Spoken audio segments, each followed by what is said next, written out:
pertanyaan saya mewakili penonton. Perjamuan kudus itu yang diminum apa? Anggur. Itu bagaimana? Itu bertolak belakang dengan ini tadi, Muhammad 10 ayat 9. Itu dia, hal-hal seperti itulah yang kita masih, sebenarnya referensinya kenapa bisa sampai ada perjamuan kudus itu, kan karena kita mengikuti perjamuan terakhir Yesus ya, sebelum dia akan disalibkan. Itu ada perjamuan kudus terakhir, minum tubuh dan darah, kan minum tubuh dan darah seperti begitu. Konsep ini sebenarnya sampai hari ini jujur saya tidak mengerti. Saya tidak mengerti secara penuhnya kenapa kita harus.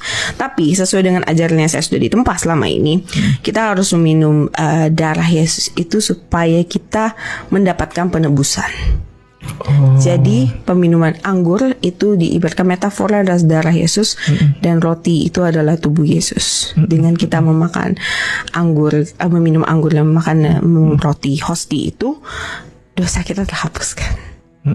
Itu kenapa ada gereja yang meyakini bahwa jika kita meminumnya setiap minggu, dosa kita akan lebih cepat dihapuskan. Dimana menurut saya it doesn't make sense at all. Tidak ada namanya seperti begitu. Roti itu hanya roti, anggur itu hanya anggur.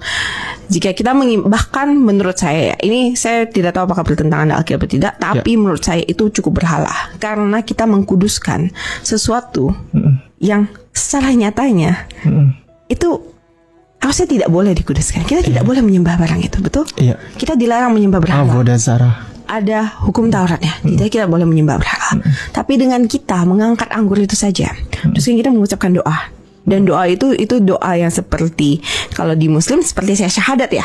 Itu adalah doa yang paling penting, core dari dalam setelah khotbah itu. Jika ada perjamuan kudus itu possess higher stand on it. Doanya pengakuan iman rasuli. Doanya itu beda-beda. Tapi pengakuan utamanya adalah kita mengaku ini adalah tubuh Yesus dan ini adalah darah Yesus. Dengan ini dosa kita tertebus. Dan sisa-sisanya biasa ada penambahan untuk menyembuhkan penyakit kita, untuk menghapuskan dosa-dosa kita yang sebelumnya, dan juga untuk mengkuduskan hidup kita.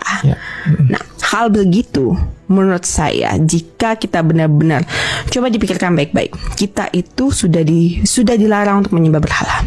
Kita harusnya hanya fokus untuk percaya kepada Tuhan dan kepada Yesus, betul? Sesuai yang diajarkan, dan kepada Roh Kudus. 3 sektor ini.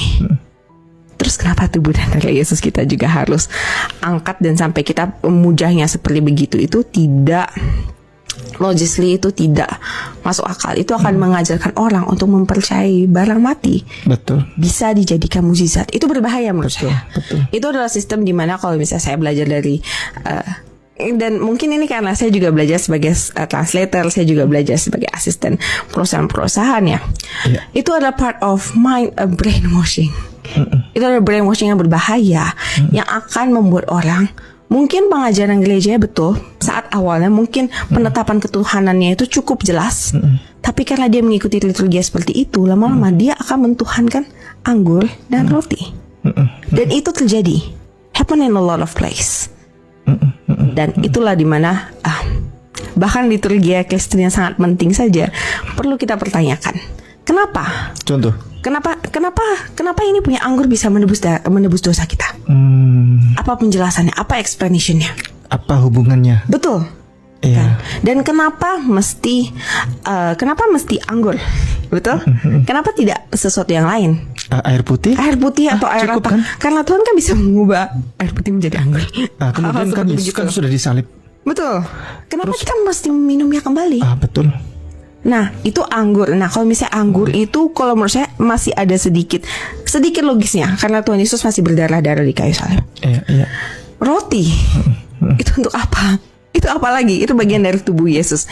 Dan sakramental itu tuh menurut itu sedikit berbahaya karena dia itu sedikit menyerupai paganisme. Paganisme di mana kita itu memakan part of body, di mana kita mempercayai itu tubuh dari manusia, karena saat Yesus salib itu posisinya Yesus adalah manusia, 100% manusia, 100% Tuhan dikatakan, betul?